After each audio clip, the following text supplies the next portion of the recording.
विवाहित महिलेला पळवून नेल्याच्या घटनेच्या पार्श्वभूमीवर तरुणाच्या घरावर हल्ला करून तोडफोड केल्याप्रकरणी पोलिसांनी प्रमुख 3 आरोपींना अटक केली आहे. बेळगाव तालुक्यातील भरमानट्टी गावात काही दिवसांपूर्वी ही घटना घडली होती. विवाहित नागवहिला पळवून नेल्याच्या आरोपावरून यल्लप्पाच्या घरावर शेकडो जणांनी हल्ला चढवून घरातील साहित्याची मोठ्या प्रमाणात तोडफोड केली होती. या प्रकरणी यल्लप्पाच्या वडिलांनी दिलेल्या तक्रारीवरून आरोपी नागराज नाईक, रवी बिजगट्टी आणि ईश्वर मुचंडी यांच्यासह इतरांविरोधात गुन्हा दाखल करण्यात आला होता. अटक करण्यात आलेले तिन्ही आरोपी नागव व तिचा पती बसप्पा यांचे नातेवाईक असल्याचे समोर आले.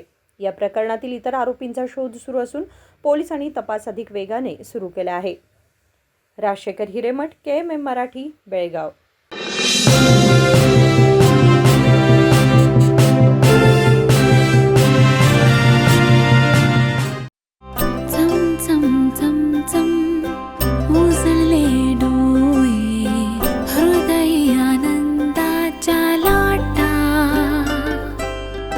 शुभ क्षण आले, क्षण प्रेमळ है, रेशमात गुंफून सोनेरी.